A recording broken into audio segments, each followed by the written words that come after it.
अस्सलाम वालेकुम दोस्तों, आज हम पढ़ने वाले हैं 12th फिजिक्स चैप्टर 2 का important topic application of Bernoulli's. इससे पहले लेक्चर के अंदर हमने एप्लीकेशन ऑफ बर्नौलीज के कुछ एक्सपेरिमेंट देखे थे।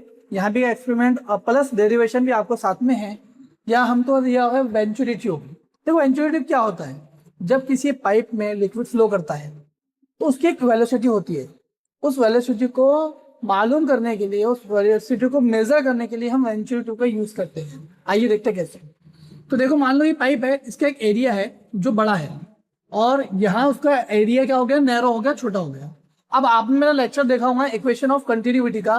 तो इक्वेशन ऑफ कंटिन्यूटी क्या कहता है कि जैसे ही हमारा एरिया कम हुआ तो वेलोसिटी, फ्लूइड की वेलोसिटी बढ़ जाएगी।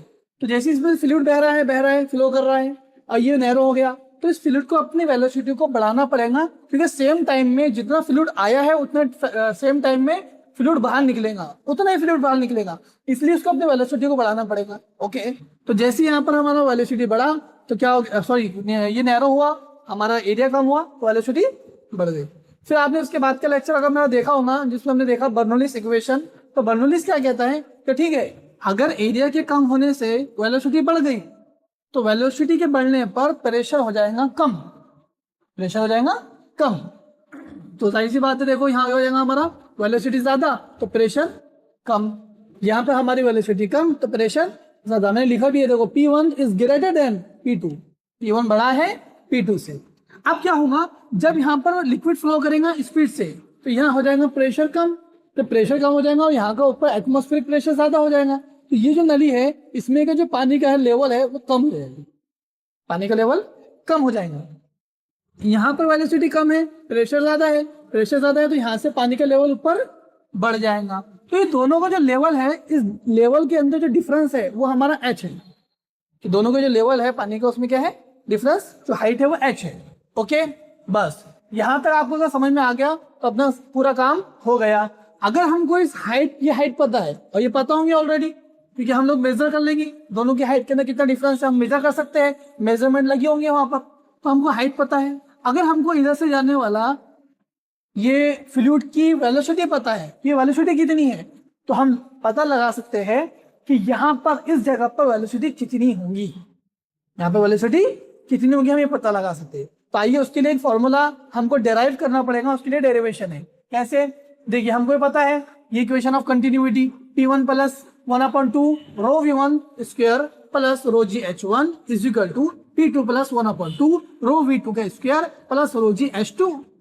अब देखिए यहाँ पर ये H2 और ये H1, इस जगह पर इस पॉइंट को लो और ये पॉइंट को लो। अगर ये दोनों पॉइंट की हाइट सेम है, यहाँ से अगर मैं मेजर करूँ इस यहाँ से मेजर करूँ दोनों पॉइंट को, तो दोनों की हाइट सेम है, यानी H1 H2 is equal to एक जैसे रहेगा।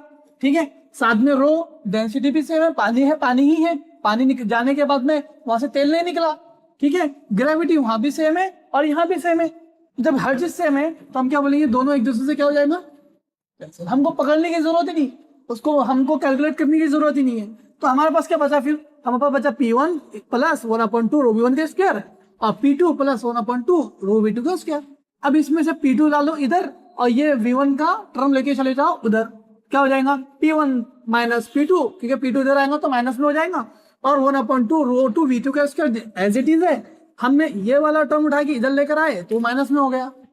गॉट इट, समझ में आया, वेरी गुड। चलो फिर हमने देखा कि P1 माइनस P2 क्या होता है, तो P1 माइनस P2 रो जी एच के बराबर होता है, ये मैंने लिखा है P1 माइनस P2 रो जी एच होता है। ये हमने, अगर पिछला लेक्चर आपने देखा होगा उस लेक्चर में मैंने इसको मैं कवर किया होगा कि रो जी एच P1 माइनस P2 ये प्रेशर डिफरेंस होता है। ओके, चलिए, तो अगर हमने P1 माइनस P2 की जगह रो जी एच रख दिया तो अब देखो इसमें क्या होगा, इसमें रो, ये भी रो और ये भी रो सब एक दूसरे से कैंसिल हो जाएगा, बचेगा g h as it is. 1/2 अगर हमने कॉमन ले लिया, क्योंकि यहाँ भी 1/2 यहाँ भी 1/2, दोनों को कॉमन निकाल लिया तो क्या बचा, V2 का स्क्वायर माइनस V1 का स्क्वायर, रो तो कट गया। चलिए, अब ये जो 2 है इसको हम इधर लेके चले गए तो क्या हो जाएगा, 2gh is equal to V2 square minus V1। बस ये हमारा फॉर्मूला है कि अगर हमको हाइट पता है, वेंचुरी पता है ना, हाइट पता है, gravity acceleration due to gravity पता है, और 2 ये कांस्टेंट है, और V2 हमारे पास में क्या है, वेलोसिटी है यहाँ की, और V1 क्या है हमारे पास में यहाँ की वेलोसिटी है। तो दोनों में से कोई एक चीज भी पता हो तो दूसरी चीज हम मालूम कर सकते हैं। This is called the venturi tube derivation. और ये बहुत इंपॉर्टेंट है, इस पर आपको न्यूमेरिकल्स भी एग्जाम में पूछे जा सकते हैं या आपको ये सेम डेरिवेशन भी एग्जाम में पूछा जा सकता है। तो अगर एप्लीकेशन ऑफ बर्नौलीज पूछा है और वेंचुरी ट्यूब पूछा है आपको, तो ये आपको फ्री के मार्क्स है। बहुत इजी डेरिवेशन है, बहुत छोटा डेरिवेशन है और इसका जो थ्योरी पार्ट है वो भी बहुत इजी है, आप नोट्स में से पढ़ सकते हैं। तो आई होप आपको ये एप्लीकेशन ऑफ बर्नौलीज का वेंचुरी ट्यूब बहुत अच्छे से समझ में आया हो। और आप चाहते हैं कि ऐसा और कंटेंट में लेकर आओ और पूरा सिलेबस 12th का कवर करूं, तो please like, share and subscribe. और आप लोग अगर कुछ क्वेश्चन पूछना चाहते हैं तो प्लीज कमेंट के अंदर मुझे कमेंट कीजिए, मैं आपके उस क्वेश्चन का आंसर भी दूंगा। ओके, तो थैंक यू।